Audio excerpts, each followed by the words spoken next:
ایک بات بڑی ضروری ہے، وہ میں نے آپ سے ضرور کرنی ہے۔ ایک آیت ہے قرآن پاک کی سورۃ بقرہ پہلا سپارہ آیت نمبر 120۔ اللہ تعالیٰ نے ایک حد بیان کر دی، فرمایا وَلَن تَرْضَىٰ عَنْكَ الْيَهُودُ وَلَا النَّصَارَىٰ حَتَّىٰ تَتَّبِعَ مِلَّتَهُمْ۔ فرمایا یہ یہودی اور عیسائی تم سے ہرگز راضی نہیں ہوں گے۔ یہ قرآن ہے اور سادہ ترجمہ تفسیر کی بھی ضرورت نہیں۔ یہ معاہدے کر لیں، محبت کے وعدے کر لیں، یہ تم سے راضی نہیں ہوں گے۔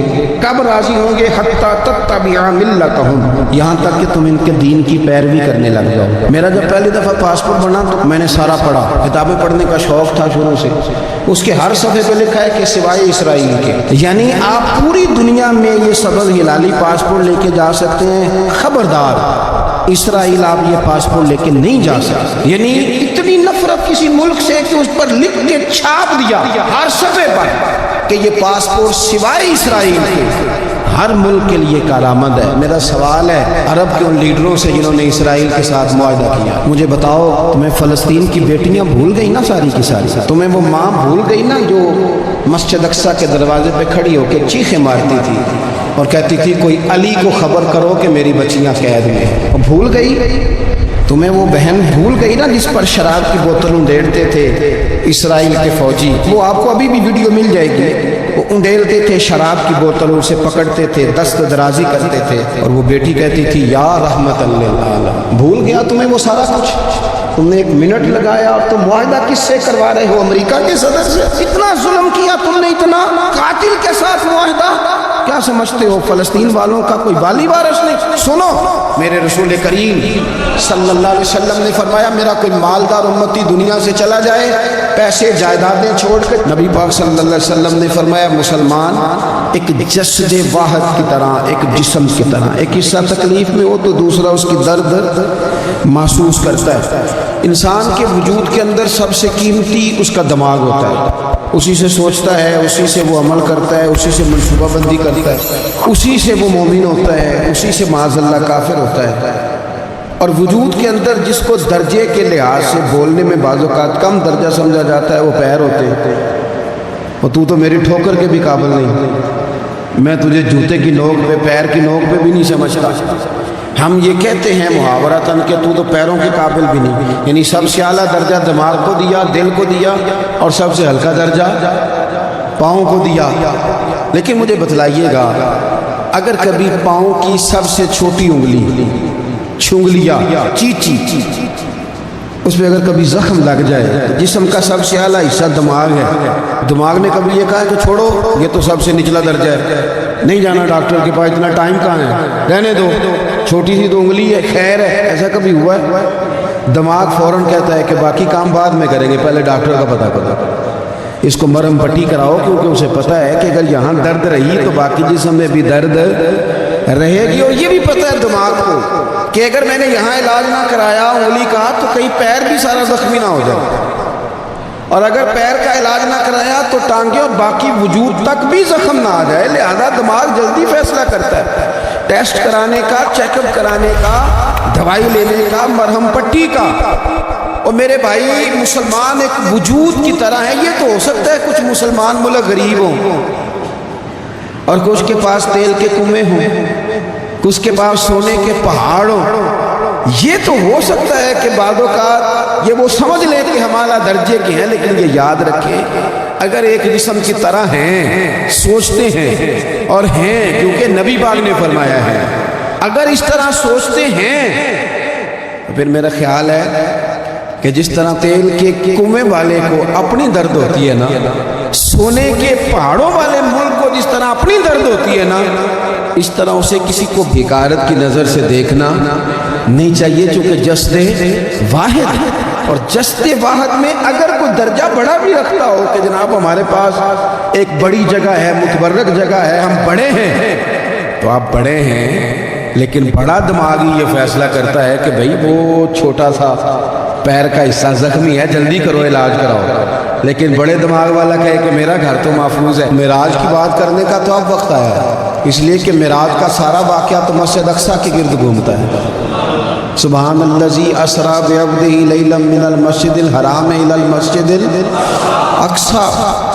حضور نے معراج کی رات مسجد اقصیٰ میں نماز پڑھائی، اور ایک بار پھر سے طیبہ سے فلسطین میں آ، راستہ دیکھتی ہے پھر مسجد اقصیٰ سے۔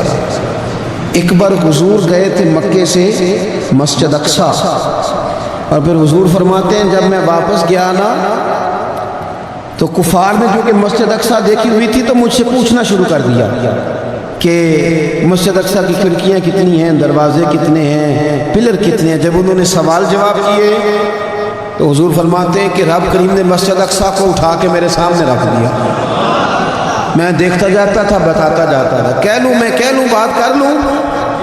ایک دفعہ حضور مکے سے مسجد اقصیٰ آئے اور ایک دفعہ مسجد اقصیٰ میرے نبی کی زیارت کے لیے مکے گئے، حضور کی زیارت کے لیے مکہ شریف گئے۔ او میرے نبی تو صرف کسی چیز کی طرف ایک دفعہ دیکھ لیں تو وہاں رحمت کے پھول کھلتے ہیں۔ مسجد اقصیٰ کی طرف منہ کر کے 17 مہینے میرے نبی نے نماز پڑھی ہے۔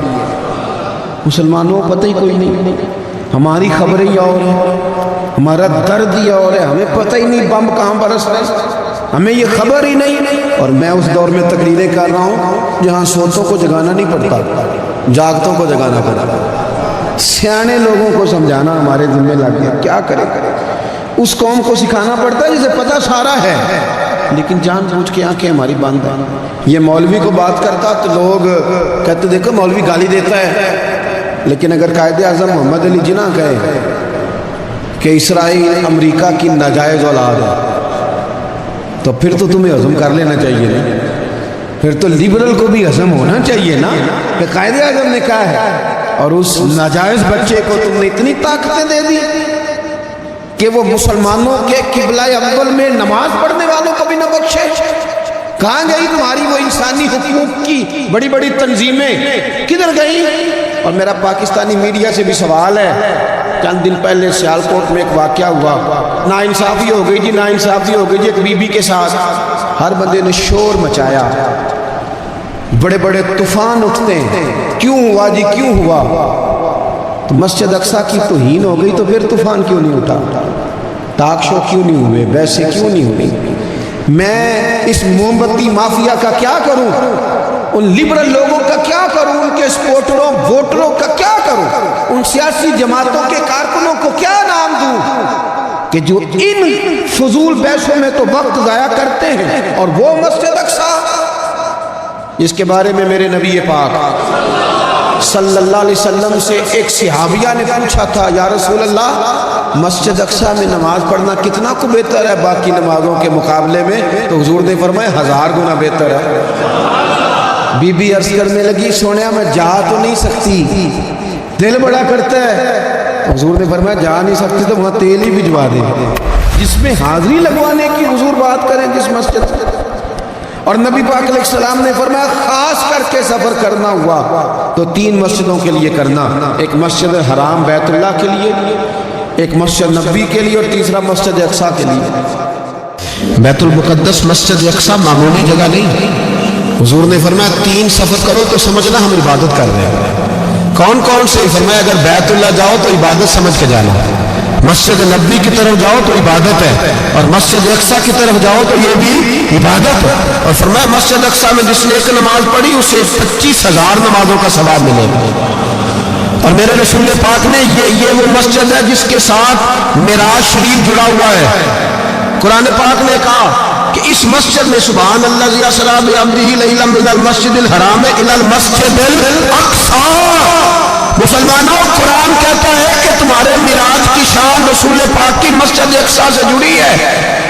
جس محبوب کو رب معراج کرائے تو مسجد اقصیٰ میں لا کے کرائے، وہ جگہ معمولی جگہ ہے، وہ معمولی جگہ ہے مسجد اقصیٰ۔ نبی پاک نے وہاں نبیوں کی امامت کرائی، 17 مہینے اس مسجد کی طرف منہ کر کے تیرے اور میرے رسول نے نمازیں پڑھی۔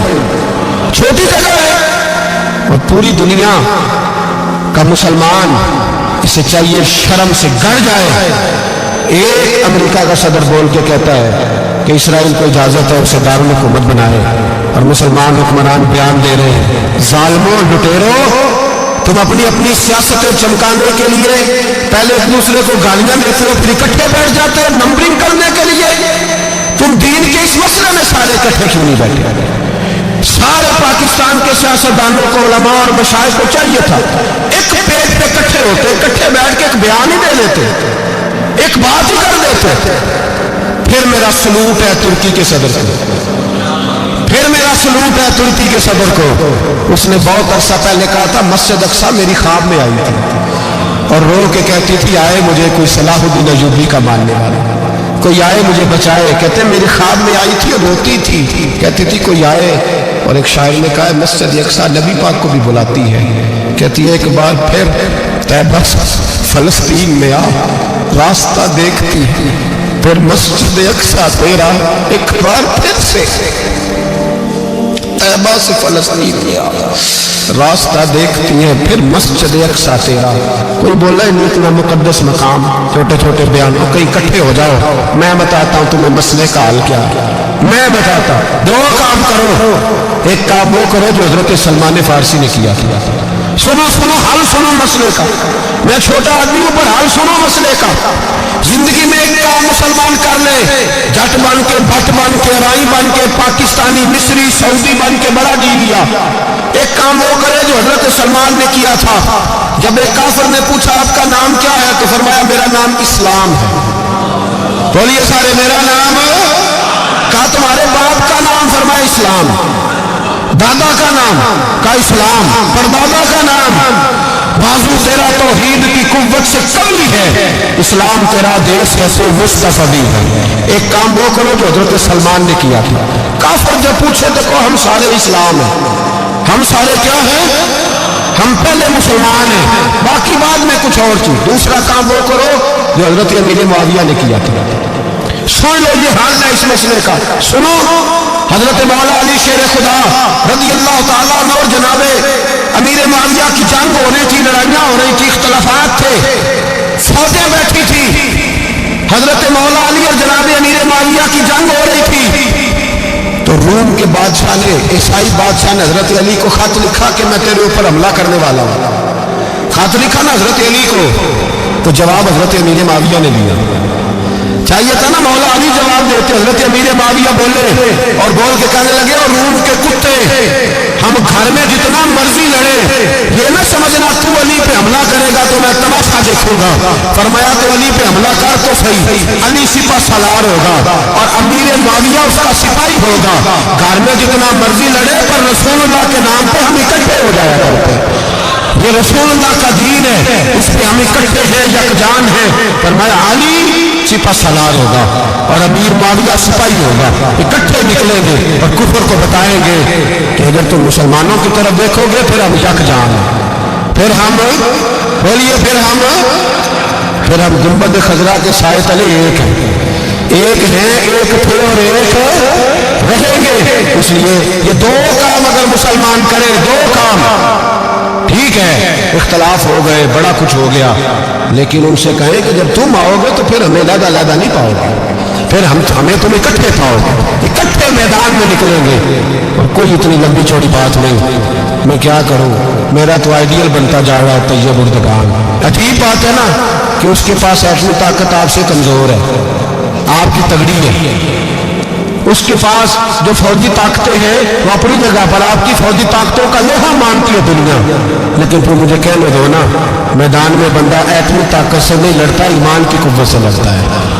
تو بول اٹھا ہے نا، کیا کر لیا اس نے اپنی پارلیمنٹ سے خطاب کیا ہے، مطالبہ ہے، علماء سے گزارش ہے، مشائخ سے گزارش ہے، ہر مکتبہ فکر کے آدمی سے گزارش ہے، علماء اور سیاستدانوں سے اپیل ہے کہ پارلیمنٹ کا مشترکہ اجلاس بلائیں، مشترکہ، اس میں ہر سیاسی جماعت کا لیڈر بیٹھے اور اکٹھے بیٹھ کے ان کو یہ میسج دیں کہ بازو تیرا توحید کی قوت سے کمی ہے، اسلام تیرا دیش ہے تو مصطفی. اور ان کو بتائیں کہ ہزاروں قومیں وجود میں آئی، دہر میں خشک تر کے رشتے سے ہم نے بنیاد دوستی رکھی، یاد خیر البشر کے رشتے سے. مسلمان نہیں ہوتا. صلاح الدین ایوبی اپنے خیمے میں بیٹھے تو ایک بی بی آ گئی، اس قبیلے کا کوئی شخص مسلمان نہیں ہوتا. بی بی آئی، آ کے کہنے لگی میرے 4 بیٹے جنگ میں کھو گئے، چھوٹے چھوٹے بچے جنگ میں کھو گئے، مل نہیں رہے، فوجیوں کو حکم دے مجھے میرے بچے تلاش کر کے دیں.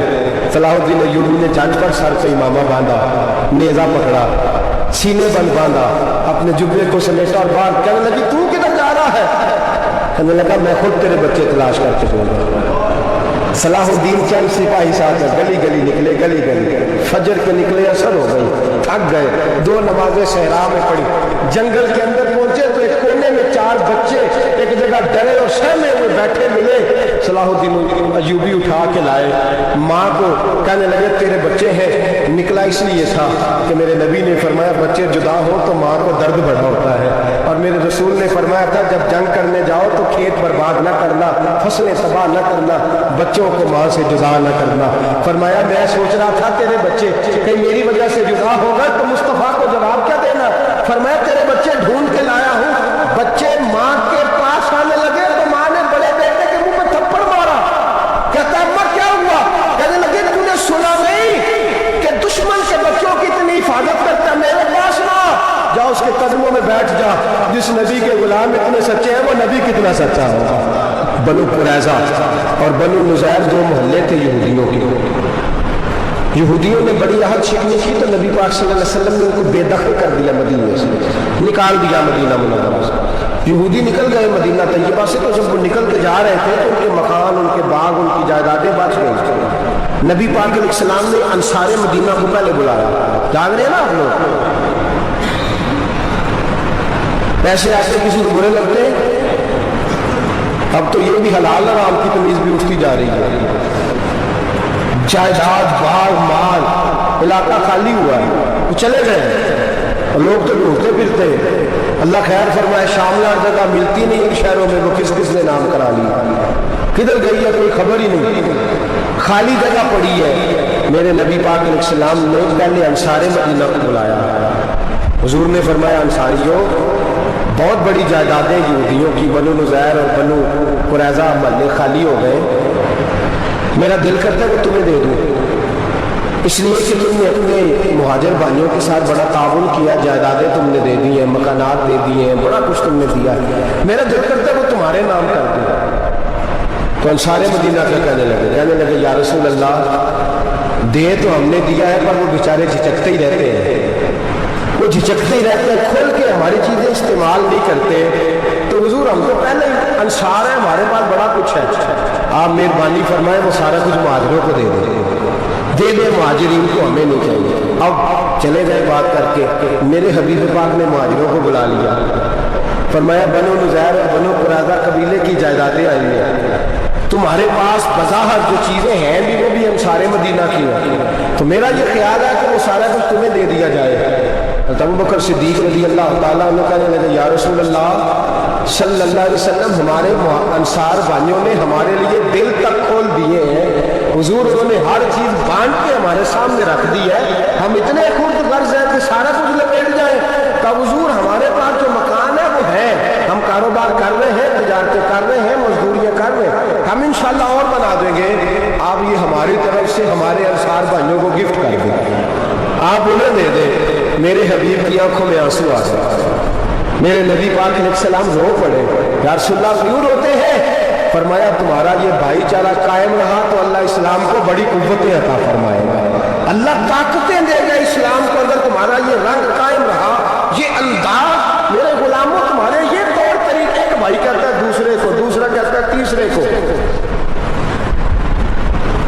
مسلمانوں کی نا ایک تعداد لڑتے لڑتے دور چلے گئی، تاتاریوں نے قید کر لیا، 4 مسلمان تھے، تبلیغ کرنے گئے، جنگ کرنے گئے، جہاد کرتے کرتے کافروں سے لڑتے تاتاری قوم میں چلے گئے، وہاں قید کر لیے گئے تو سزائے موت کا حکم ہوا، 4 بزرگ تھے، سزائے موت کا حکم ہوا تو تاتاری بادشاہ جو تھا وہ بڑا خلاف تھا، بڑا سخت مخالف تھا مسلمانوں کے، اس نے کہا کہ ان کو جب پھانسی دینا تو مسلمانوں کو تو میرے سامنے دینا۔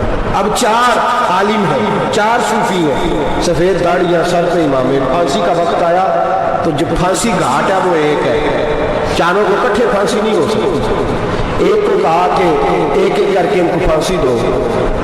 جب پھانسی کا وقت آیا نا تو جو سب سے پیچھے صوفی تھے وہ دوڑ کے آگے آئے، کہنے لگے بادشاہ پہلی باری میری لگا پہلی۔ اب بادشاہ نے کہا ٹھیک ہے اسے لٹکا دو، وہ قریب آئے تو دوسرے دوڑ آئے، کہنے لگے نہیں پہلی باری میں نے زیادہ کافر قتل کیے، میرا بڑا جرم ہے، مجھے پہلے سزا دو۔ ان کو پھانسی دینے لگے تو تیسرے آ گئے، کہنے لگے نہیں یہ تو میرا قتل کرتا تھا راستے میں بتایا کرتا تھا، ڈھونڈ کے میں بتلاتا تھا کہ یہاں زیادہ تعداد ہے، مجھے پہلے پھانسی دو۔ تیسرے کے ساتھ بات ہو رہی تھی تو چوتھا دوڑا آیا، کہنے لگا یہ راستے بتاتا تھا، یہ تبلیغ کرتا تھا، یہ سارا کچھ کرتا تھا، لیکن کہا یہ کہتے کہ چلو واپس چلتے ہیں، میں جانے نہیں دیتا تھا، میں کہتا تھا اور کافر مارنے اور علاقے فتح کرنے، میرا جرم بڑا ہے، مجھے پہلے پھانسی دو۔ بادشاہ کہنے لگا مجھے 35 سال ہو گئے حکومت کرتے، بڑی دنیا کو پھانسی دی ہے، لوگ تو ایک دوسرے کو دھکے دیتے ہیں کہ پہلے تو جا پہلے تو جا، اور تم کیسی قوم ہو کہ ایک دوسرے پہ قربان ہو رہے ہو۔ کہنے لگا تم ایک باپ کی اولاد ہو، جان رہے آپ لوگ، تاتاری بادشاہ کافر بادشاہ اسلام کی مخالفت کرنے لگا، ایک باپ کی اولاد ہو کا نہیں، ایک قبیلے کے رہنے والے ہو کا نہیں، ایک ملک کے رہنے والے ہو نہیں۔ اس نے کہا رشتہ کیا ہے تمہارا، رشتہ کیا ہے؟ تو بول کے کہنے لگے خدا ایک ہے نبی ایک ہے، خدا ایک ہے اور نبی منفرد ایک ہے، اس قوم کی نقصان بھی ایک، ایک ہی سب کا نبی، اللہ بھی، قرآن بھی ایک، کیا ہی اچھا تھا ہوتے اگر مسلمان بھی ایک، یوں تو سید بھی ہو، مرزا بھی ہو، افغان بھی ہو، تم سبھی کچھ ہو بتاؤ کہ مسلمان بھی ہو۔ فرمایا ہمارا اللہ ایک ہے، نبی ایک ہے، تو کہا پھر ایک دوسرے پہ جان کیوں دیتے ہو؟ فرمایا ہمارے نبی نے ہمیں بھائی بھائی بنا دیا ہے، بھائی کا دل نہیں کرتا اس کی آنکھوں کے سامنے بھائی چلا جائے، ہمارا دل نہیں کرتا پہلے مجھے دے پہلے مجھے دے۔ بادشاہ کہنے لگا تمہارا جذبہ مجھے متاثر کر گیا، جاؤ میں تم چاروں کو آزاد کرتا ہوں، تمہیں آزاد کرتا ہوں۔ میرے دوستو یہ رنگ تھا، دیکھیں نا، یہ اس دھرتی نے نظام دیکھا ہے نا، اس فلک نے پہلی بار دیکھا، اس زمین نے پہلی بار، اور میرے جیسا فرمایا کرتے تھے زمین تڑپ کے روئی، اس نے پہلی دفعہ دیکھا۔ احد کا میدان ہے، 3 صحابہ تپتی ہوئی زمین پہ زخموں سے چور چور پڑے ہیں۔ حضرت انس بن نضر رضی اللہ تعالیٰ عنہ پانی کا پیالہ لے کے پہنچے، ایک زخمی سے کہا تجھے پانی پلانا ہے، تو کہنے لگا میرے زخم تھوڑے ہیں، مجھے سانس پڑا، اس کے زخم گہرے ہیں، پہلے اسے پانی پلا دے، جا اسے دے دے۔ اس کے پاس پہنچے تو وہ کہنے لگا وہ مجھ سے پہلے گرا تھا، اس کا زخم زیادہ گہرا ہے، اسے پانی پلا۔ تیسرے کے پاس گئے تو کہنے لگا چوتھا تڑپ زیادہ رہا ہے، اس کی عمر زیادہ ہے، میں تو جوان ہوں برداشت کر لوں، بڑھاپے کی وجہ سے نڈھال ہو گیا، پہلے اسے پانی پلا۔ چوتھا کہنے لگا 5ویں کے پاس جا، 5واں کہنے لگا 6 کے پاس جا۔ حضرت انس بن نضر کہتے میں رو پڑا، میں نے کہا محمد کی غلام رسول نے تمہیں کیسا جذبہ دے دیا ہے، زبانیں پیاس سے باہر ہے لیکن تمہاری حکومت مرتے دم تک قائم ہے۔ کہتے میں 7ویں کے پاس گیا تو کہنے لگا اگر 6 قربانی دے سکتے ہیں تو مجھے خود غرض نہ سمجھ، میں نے نہیں پانی پینا، جا پہلے کے پاس لے جا۔ کہتے میں پہلے کے پاس آیا تو روح پرواز کر گئی، دوسرے کے پاس آیا تو روح پرواز کر گئی، میں 7ویں تک آیا تو انتقال کر گئے۔ کہتے پانی کا پیالہ میں نے اٹھایا اور میں نے زمین پہ رکھا تو میں نے کہا پانی کہاں رہنا، محمد کے غلام مر تو جاتے ہیں پر ایک دوسرے کا خیال بڑا رکھا کرتے ہیں، گواہ رہنا یہ مر جایا کرتے لیکن ایک دوسرے کا درد۔ میرے دوستوں جھکا ہوا برما، روتے ہوئے مسلمان، سسکتیاں اور آہیں لیتی ہوئی مائیں پوچھتی ہیں اے خاصان رسول وقت دعا ہے، امت پہ تیری آ کے عجب وقت پڑا ہے، وہ دین جو بڑی شان سے نکلا تھا وطن سے، پردیس میں وہ دین آج غریب الغربا ہے، فریاد ہے اے کشتی امت کے نگہباں، بیڑا یہ تباہی کے قریب آن لگا ہے۔ اور کیا خوبصورت جملے کہے تھے کہ نبی پاک صلی اللہ علیہ وسلم نے حضور نے فرمایا تھا میرا مومن ایک جان کی طرح ہوتا ہے، ایک جان کی طرح ہوتا ہے، ایک کو تکلیف ہو جسم کے ایک حصے کو سارا حصہ پریشان ہوتا ہے، فرمایا یہ ایک مکان کی طرح ہے، ایک اینٹ دوسری اینٹ کو مضبوط کرتی ہے، فرمایا یہ مضبوط لوگ ہیں، یہ مضبوط لوگ۔ حضرت عمر فاروق کا زمانہ ہے، ایک آدمی نے سیری بھیج دی ایک گھر میں بطور تحفہ، قحط کا زمانہ تھا، گوشت ملتا نہیں تھا، جانور، ایک آدمی نے سیری بھیج دی ایک آدمی کے گھر میں، اس نے کیا کیا، اس نے اپنی بیوی سے کہا ہماری تو خیر ہے، ساتھ والا پڑوسی زیادہ غریب ہے، ادھر نہ بھیج دے، یہاں گندم امیر شہر کی ہوتی رہی خراب، اور بچی کسی فقیر کی فاقوں سے مر گئی، کہا ساتھ والے پڑوسی کے گھر سے میں کئی دنوں سے بھوک کی آوازیں وہاں بھیج دے۔ اس کے گھر گئی تو اس کی بیوی شوہر کو مشورہ دیتی ہے، کہتی ہے میرے بچے تو دلیر ہیں، ساتھ والے کے چھوٹے ہیں، وہ گزارا نہیں، ادھر نہ بھیج دے۔ ادھر گئی۔ ایک روایت ہے 7 گھر، ایک روایت ہے 21 گھر، 21 گھروں میں گھومتی ہوئی وہ شریف پھر پہلے کے گھر میں آ گئی اور پہلا شادی کرنے لگا، صرف تو نے محمد کا کلمہ نہیں پڑھا، باقی بھی اس نے بھی پڑھا ہوا ہے، صرف تو نے ہی رسول اللہ سے یہ درس نہیں لیا، باقیوں نے بھی لیا ہے، اور صرف تیرے اندر ہی جذبہ اظہار نہیں، تو ہی صرف مسلمانوں سے پیار نہیں کرتی، سارے ہی پیار کرتے ہیں۔ وہ شریف پھر آ گئی، اب کیا کرنا ہے، اب کیا کرنا ہے؟ امام نبوی نے لکھا ہے، وہ کہنے لگی کرنا کیا ہے، پکاؤں گی میں اور کھائیں گے 21 گھر، پھر بھی اکیلے نہیں کھائیں گے، پکاؤں گی میں اور کھائیں گے 21 گھروں کے مطابق شوربہ پکا، اور پھر برتن میں ڈال کے وہ بی بی ایک گھر کا دروازہ کھٹکھٹاتی ہے، کہتی ہے مصطفیٰ کے غلاموں نکلو باہر اور کھاؤ، اس لیے کہ جس نبی نے مجھے پیار کا حکم دیا اسی نے تمہیں بھی پیار کرنا سکھایا ہے، یہ رنگ چشم فلک نے سکھایا ہے۔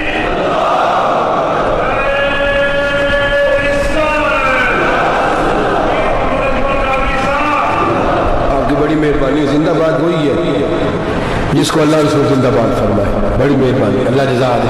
عرض یہ کرنے جا رہا تھا کہ رسول کریم صلی اللہ علیہ وسلم نے پیغام دیا امت کو، فرمایا دیکھیں نا کتنے بڑے لفظ ہیں، یہ نہیں فرمایا دوزخ میں جائے گا، یہ نہیں فرمایا کہ اسے جہنم کی سزا ملے گی، میرے نبی نے فرمایا میں اسے مومن مانتا ہی نہیں، میں اسے مسلمان اپنا مانتا ہی نہیں۔ حضور کسے؟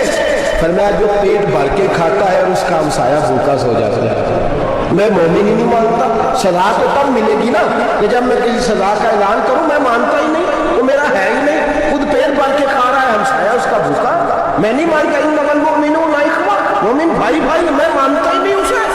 اور میرے حبیب پاک اتنے بڑے لفظ حدیث میں اور کہیں نہیں ملیں گے، آپ اتنے بڑے جملے کہیں نہیں ملیں گے۔ میرے نبی پاک نے فرمایا اللہ کہے گا قیامت کے دن، کون اتنے بڑے لفظ حدیثوں میں ملتے نہیں جتنے یہ ہیں۔ حضور نے فرمایا رب فرمائے گا بندے سے کہ میں تیرے پڑوس میں بھوکا تھا، تو نے مجھے روٹی کیوں نہیں کھلائی؟ کون کہہ رہا ہے؟ اللہ کہہ، میں بھوکا تھا تو نے روٹی نہیں دی، میں ننگا تھا تو نے کپڑا نہیں دیا، میں پیاسا تھا تو نے پانی نہیں پلایا، میں بیمار تھا تو ایمانداری۔ یا اللہ نہ تو کھاتا ہے، نہ پیتا ہے، نہ کپڑا پہنتا ہے، نہ تو بیمار ہوتا ہے، نہ خصوص نہ تم ولا دو، تجھے بیماری آتی نہیں ہوگی، نیند نہیں آتی، میرے مالک تو میرے پڑوس میں تھا۔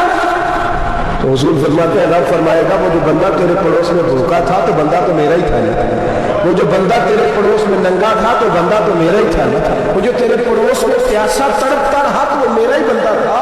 تو دوائی لینے جائے تو بڑے اسپتال میں اور اس بیچارے کو 20 روپے پرچی کے بھی میسر نہ آئے تو میرا ہی بندہ تھا۔ میرے دوست خیال کر اور یاد رکھ، یہ جو ہمسائے ممالک میں ظلم ہوتے ہیں، زیادتیاں ہوتی ہیں، ہمارے گھر کا پنکھا اچھا چلتا ہے، ہم جلوس اس وقت نکالتے ہیں جب ہماری لائٹ بند ہوتی ہے، ہم جلوس اس وقت نکالتے ہیں جب ہمارا ایسا کہ ہمیں تنگ کرتا ہے، ہم اس وقت درد محسوس کرتے ہیں جب ہمارے گھر تک آگ آ جاتی ہے۔ یہ جو باہر آگ جل رہی ہے یہ تیرے گھر بھی آ سکتی ہے، یہ جو باہر فساد ہو رہا ہے یہ تیرے دروازے تک آ سکتا ہے۔ میرے رسول پاک نے ایک جان، مسلمان کو ایک جان قرار دیا۔ مجھے بتائیے انگلی کو کٹ لگ جائے، مسلمان ایک جان ہے نا، انگلی کو لگ جائے کٹ،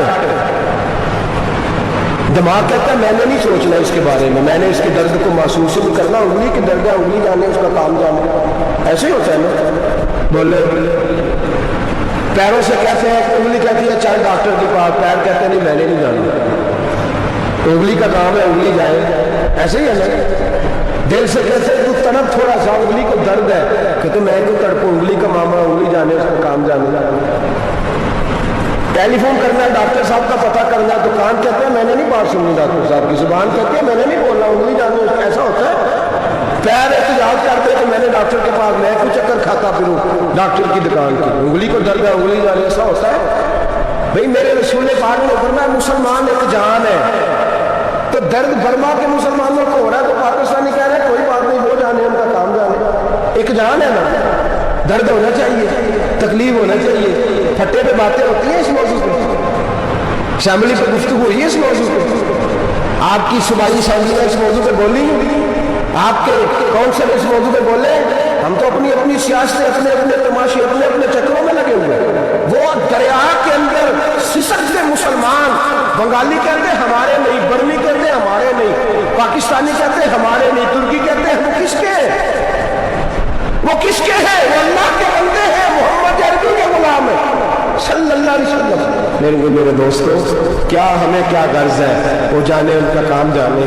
یہ جب تیرے پیروں تک آگ آئے گی پھر تجھے پتہ چلے گا یہ بڑی سخت آگ ہے۔ آج جس کافر نے برما پر عرصہ دراز تنگ کیا، مسلمان تھوڑے تھوڑے مفاد لینے کی خاطر نا بنو عباس اور بنو امیہ کی جنگ چل رہی تھی۔ بنو عباس جو تھے وہ غالب آ گئے، بنو امیہ جو تھے ان کی حکومت ختم ہو گئی۔ تو عیسائیوں نے بنو امیہ سے کہا کہ ہم تمہارے ساتھ تعاون کرتے ہیں، ہم تمہارے ساتھ تعاون کرتے ہیں اور بنو عباس میں غلبہ پا کے تمہیں حکومت دلاتے ہیں۔ بنو امیہ بڑی جدوجہد کر رہے تھے بادشاہی کے لیے، لیکن انہوں نے کہا کہ ہم لڑ رہے ہیں، کوشش کر رہے ہیں، لیکن ہمیں کسی کافر کی مدد کی ضرورت نہیں۔ ہم جتنا مرضی لڑیں لیکن کافروں کے ہاتھوں بنو عباس کو مروانے کو ہم تیار نہیں ہیں۔ میں خبردار، تمہارا آپس کا معاملہ ہے، ہم خود نمٹ لیں گے، تمہیں اجازت نہیں دیتے تم اندر کودو اور کود کر کے تم فسادات پیدا کرو اور مسلمانوں کے اندر تقسیم کرو۔ میرے دوستوں، مسلمان کو سوچنا چاہیے، سوچ بڑی رکھنی چاہیے۔ گھر کی جنگ سے نکل آ، اب بہو ساس کے جھگڑے سے باہر آ جا، اب محلے کی سیاست چھوڑ کے باہر کا سوچ۔ اب اسلام کو تیری حاجت ہے۔ اب پوری دنیا جب مسلمان کو دیکھے نا، فیس بک یوز ہوتی ہے، اس پہ نوجوان جب اسلام کی بات کرنے لگے گا، اس پر جب بڑا اسلام کی بات کرنے لگے گا، پوری دنیا میں پیغام جائے گا کہ مسلمان اب جاگنے لگا ہے، مسلم خابیدہ بیدار ہونے لگا ہے، اب اس کی آنکھیں کھلنے لگی ہے، اب یہ اپنے مذہب کی بات کرتا ہے، اب یہ اپنے ملک سے، صوبے سے، برادری سے نکل کر بولتا ہے، اب یہ کہتا ہے کہ بازو تیرا توحید کی قوت سے قوی ہے، اسلام تیرا دیش ہے، تو مصطفی ہے، اب یہ بڑی سوچ رکھتا ہے، اب یہ عالمی بات کرتا ہے۔ میرے دوستو، ہمارا تو حال یہ ہے، امام اعظم ابو حنیفہ کا فتویٰ ہے، آپ فرماتے ہیں جو مولوی عالمی حالات سے باخبر نہ ہو وہ جمعے کی تقریر نہ کرے، وہ مسلمانوں کی رہنمائی نہیں کر سکتا۔ عالمی حالات سے وہ خبردار نہ ہو، تو جس کو چھٹی ہو جائے تو انہیں ختم نہیں پڑا، دوڑ جا مسجد سے، تو ختم نہیں پڑتا، ہمارے تجھے پتہ ہی نہیں تو کہاں رہتا ہے، بھاگ جا۔ وہ عالمی حالات پہ بات کرے گا کیونکہ بیچارے کو تو پتا ہے میری سویرے چھٹی ہو جانی ہے، سیاست کا لفظ چھیڑا نہیں تو میں گیا نہیں۔ یاد رکھے، وہ جو بیداری ہے، وہ جو اعلیٰ ظرفی ہے، وہ جو بڑی سوچ ہے، وہ جو ملت کی سوچ، وہ جو قومیت کی سوچ ہے، وہ جو آگے بڑھنے کا زاویہ ہے، وہ تو اندر اقبال کرتے ہیں گلا تو گھونٹ دیا اہل مدرسہ نے تیرا، گلا تو گھونٹ دیا اہل مدرسہ نے تیرا، تجھے تو مدرسے والوں نے پلیٹ پکڑا دیا کہ جا سویرے لنگر کٹھا کر کے لا اور دوپہر کو روٹیاں مانگ کے لا اور دیکھ آج مرا کون ہے، ختم کس کا پڑھنا ہے، تو گلا تو گھونٹ دیا اہل مدرسہ نے تیرا، اب کہاں سے آئے گی صدا لا الہ الا اللہ، تو گھونٹ دیا تیرا گلا، تو کیسے بڑی بات کرے گا؟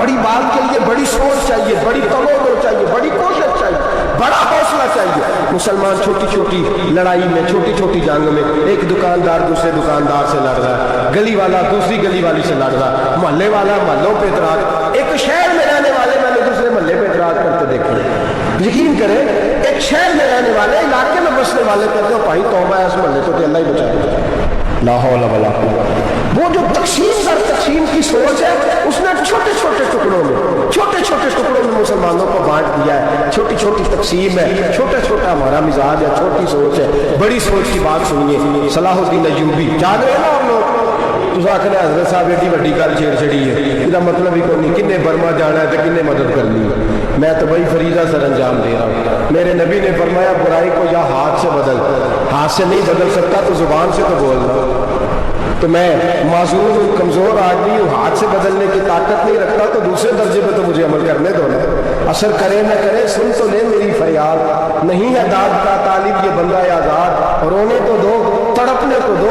آہیں تو بہانے دو، سسکیاں تو لینے دو، مار کھائیے تو تڑپنے تو دو۔ وہ قرآن پاک برما میں پابندی لگی ہے تو میں یہاں سوچنے لگا ہوں کہ وہاں تو پابندی لگی ہے، یہاں پہلے لوگ کوئی نہیں پڑھی، معاذ اللہ تعالیٰ حالات دن بدن مسلمانوں کے لیے ایک ایک کر کے، افغانستان میں جو آگ لگی تھی پھر وہ عراق میں بھی لگی، پھر وہ لیبیا میں بھی لگی، پھر وہ مصر میں بھی لگی، پھر وہ یمن میں بھی لگی، سعودی عرب میں دھماکے ہوئے، میرا دل تڑپا ہے، مجھے پریشانی ہوئی، میں بچے پاس تھے، میں بڑا ڈسٹرب ہوا، میں نے کہا یار یہ ہمارا سب کا اجماعی عقیدت کا مرکز ہے، ہم کم از کم 1000 اختلاف کے باوجود کہا کرتے تھے کہ عرب میں امن ہے، یہاں وہاں سکون ہے، وہاں دکانیں کھلی چھوڑ کے لوگ چلے جاتے ہیں، وہاں بھی فساد ہونے لگا، وہاں بھی آگ بڑھ گئی ہے، لیکن ہم صرف چھوٹی چھوٹی کر کے جب آگ بجھانے کی کوشش کریں گے اس وقت آگ نہیں بجھے گی، جب ہر آدمی اپنے پیالے میں پانی لے کے آئے گا، ہر شخص اپنے گھر کی نل چلائے گا، ہر شخص نلکا چلائے گا اور پانی نکال کے یہ آگ بجھائے گا، تب یہ آگ بجھے گی۔ ہر آدمی کو کردار سوچ بڑی کرے، نظریہ بڑا کرے، ملت کی بات کرے، مسلمان ہو کے سوچے، مسلمان ہو کے سوچے، خدا را نکلے یہ گھر کے جھگڑوں سے، تھوڑی دیر کے لیے اپنے آپ کو بڑا کرے، بڑی سوچ آپ بنائیں، جب دوستیاں لگائیں، جرانے لگائیں، پھر چھوٹے موٹے حساب سے بچیں۔ بابا بلے شاہ صاحب کو باتیں کوڑے ورگ کی کتاب نہیں ہوں، کوڑے ورگ کی کتاب نہیں ہوں، پتھر دل گلاب نہیں ہوں، اور بلیا یاری سوچ کے لائی یارا نال حساب نہیں ہوں، پھر ذرا نکلے اس حساب کتاب سے باہر، بلیا یاری سوچ کے لائی یارا نال حساب نہیں ہوں، پھر ذرا بڑا ذہن کرے، چھوڑے اپنے حساب، یوسرون اعلان وَلَنَبْلُوَنَّكُمْ بِشَيْءٍ مِّنَ الْخَوْفِ وَالْجُوعِ وَنَقْصٍ مِّنَ الْأَمْوَالِ وَالْأَنفُسِ وَالثَّمَرَاتِ، پھر حساب کتاب سے نکلے، پھر امام علی مقام کی طرح یہ سوچ بنائے کہ حسین کے بچے چلے جائیں تو کوئی حرج نہیں، امت پر آنچ نہیں آنی چاہیے۔ ایک امام علی مقام، کل تک امام میدان میں کھڑے تھے تو اکیلے تھے، لیکن آج پوری دنیا کہتی ہے حسین ہمارا ہے، حسین ہمارا ہے۔ آج نظریہ امام علی مقام زندہ ہے، تو اکیلا تو کھڑا ہو، یہ نہ کہا تھا چھوٹی سی مسجد ہے، ایک کونا اگر کھڑکاوا مولانا تقریر کر رہے ہیں تو کیا بنے گا، ایک آواز کہیں سے گونجا کرتی ہے، پھر اس میں تاثیر میں اللہ پیدا فرما دیا کرتا ہے، پھر اس کے اندر قوت میں رب پیدا فرما دیا کرتا ہے، پھر اللہ اس میں تاثیر پیدا کر کے 4 باغ عالم میں پھیلا دیا کرتا ہے۔ صلاح الدین ایوبی، مسلمانوں پہ ظلم ہوا، فلسطین میں آگ لگی اور پورے فلسطین کی گلیاں خون سے بھر گئی، ایک دن کے اندر 70,000 مسلمان قتل ہوا، گھوڑوں سے سڑکوں سے چلا نہیں جاتا تھا، گھوڑے پھسلتے تھے، اتنا خون تھا، اور کچی سڑکیں تھی، اتنا خون تھا، پہلے کچی زمین میں خون پیا، پھر خون اس سے باہر آیا، پھر بھی اتنا 70,000 آدمی قتل ہوا۔ صلاح الدین ایوبی کون تھے؟ میرے غوث اعظم جیلانی کے مدرسے کے طالب علم تھے، جامعہ نظامیہ مدرسہ، یہ مدرسے ہیں جنہوں نے دین کے مجاہد پیدا کیے، مدارس ہے انہوں نے دین کے مجاہد پیدا کر کے پوری دنیا کے اندر پھیلائے ہیں۔ مدارس کے اندر دہشت گردی آئی، میں اختلاف نہیں کرتا، لیکن ابھی بھی مدرسے ہیں جن مدرسوں سے رسول اللہ کے دین کا سچا درس دیا جاتا ہے، امن پیار اور محبت کی فضا کو عام کیا جاتا ہے وہ مدارس، اور انشاءاللہ قیامت کی صبح تک وہ مدرسے قائم رہیں گے۔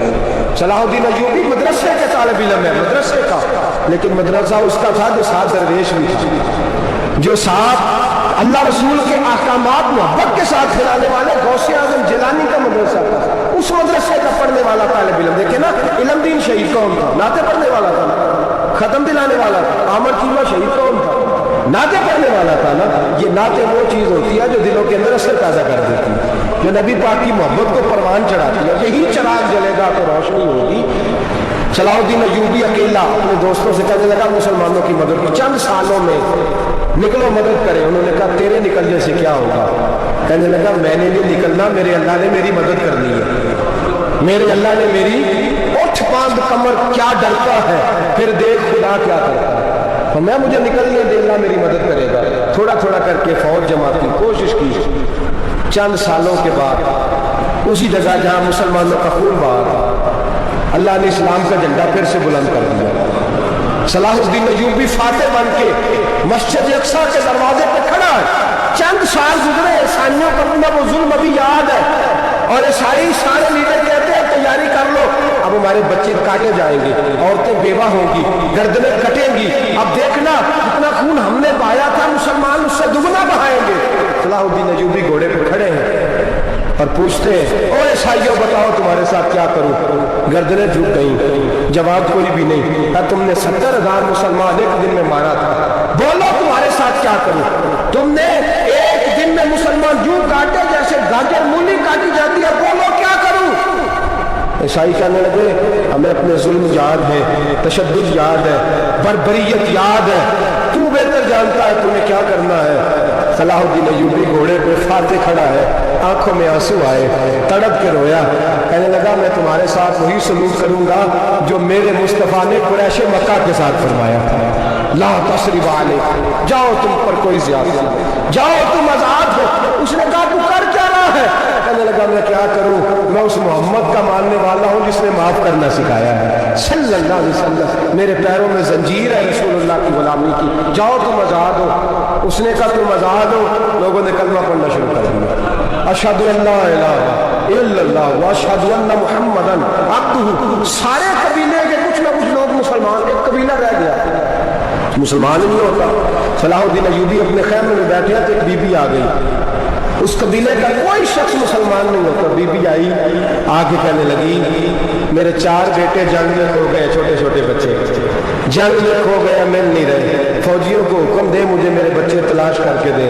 صلاح الدین ایوبی نے جج پر سر پہ امامہ باندھا، نیزہ پکڑا، سینے بند باندھا، اپنے جبے کو سمیٹا اور باہر کہنے لگی تو کدھر جا رہا ہے؟ کہنے لگا میں خود تیرے بچے تلاش کر کے دوں گا۔ صلاح الدین چند سپاہی ساتھ گلی گلی نکلے، گلی گلی فجر کے نکلے، اثر ہو گئی، تھک گئے، 2 نمازیں صحرا میں پڑھی، جنگل کے اندر پہنچے تو ایک کونے میں 4 بچے ایک جگہ ڈرے اور سہمے ہوئے بیٹھے ملے، صلاح الدین ایوبی اٹھا کے لائے، ماں کو کہنے لگے تیرے بچے ہیں، نکلا اس لیے تھا کہ میرے نبی نے فرمایا بچے جدا ہو تو ماں کو درد بڑا ہوتا ہے، اور میرے رسول نے فرمایا تھا جب جنگ کرنے جاؤ تو کھیت برباد نہ کرنا، فصلیں تباہ نہ کرنا، بچوں کو ماں سے جدا نہ کرنا۔ فرمایا میں سوچ رہا تھا تیرے بچے کہیں میری وجہ سے جدا ہوگا تو مصطفیٰ کو جواب کیا دینا؟ فرمایا تیرے بچے ڈھونڈ کے لایا ہوں۔ بچے ماں کے پاس آنے لگے تو ماں نے بڑے بیٹے کے منہ پہ تھپڑ مارا، کہتا اماں کیا ہوا؟ کہنے لگے تو نے سنا نہیں کہ دشمن کے بچوں کی اتنی حفاظت کرتا میرے پاس نہ جا، اس کے قدموں میں بیٹھ جا، جس نبی کے غلام اتنے سچے ہیں وہ نبی کتنا سچا ہوگا، جس نبی کے نوکر اتنے کھڑے ہیں وہ نبی کتنا کھڑا ہوگا، جا کے کلمہ پڑھ لے۔ میرے دوست یہ اسلام ہے جس نے غیروں کا درد بھی اپنے سینے میں رکھا۔ اقبال کہتا ہے سارے زمانے کا درد ہمارے ہی سینے میں ہے، برما کا مسلمان ہو یا عراق، لیبیا، افغانستان، کشمیر کا مسلمان ہو، میرے دوست وہ غیر نہیں ہے، وہ تیرا اپنا ہے، اس کا رنگ نہ دیکھ، اس کی بولی نہ دیکھ، اس کا قبیلہ اور علاقہ نہ دیکھ کہ وہ تیرے رسول کا کلمہ پڑھتا ہے، وہ دیکھ کہ وہ کعبے کی طرف منہ کر کے نماز پڑھتا ہے، دیکھ کہ تیرا اور اس کا نصاب زندگی قرآن ایک ہے۔ میرے دوست کچھ نہیں کر سکتا تو دعا تو کر دیا کر، کچھ نہیں کر سکتا تو التجا تو کر دیا کر۔ اللہ کے حضور یہ تو کہا کر کہ اللہ مسلمان جہاں بھی ہیں تو ان کی مدد فرما، اللہ مسلمان جہاں بھی ہیں تو ان کی غیبی امداد فرما۔ یہ دعا تو میرے دوست ضرور کیا کرو، سوچ بڑی کریں، جب بھی آپ بولیں، جب بھی آپ لکھیں، جب بھی کسی سے بات کریں تو بحیثیت مسلمان کی بات کریں، بحیثیت ایک نبی پاک کے غلام کی بات کریں، اپنی زندگی اس انداز میں ترتیب دیں کہ پہلے آپ مسلمان ہیں، اس کے بعد آپ کچھ اور ہیں، پہلے اسلام کی بات کریں، بڑی بات کریں، بڑے حوصلے کی بات کریں، پھر اسلام کو قوت ملے گی، پھر بیداری امت کو نصیب ہوگی۔ اللہ کریم برما کے مسلمانوں کو اپنی رحمت کی ٹھنڈی چھاؤں نصیب فرمائے، ہمیشہ مدحت خیر الانام میں گزرے۔ دعا ہے یہ عمر درود و سلام میں گزرے۔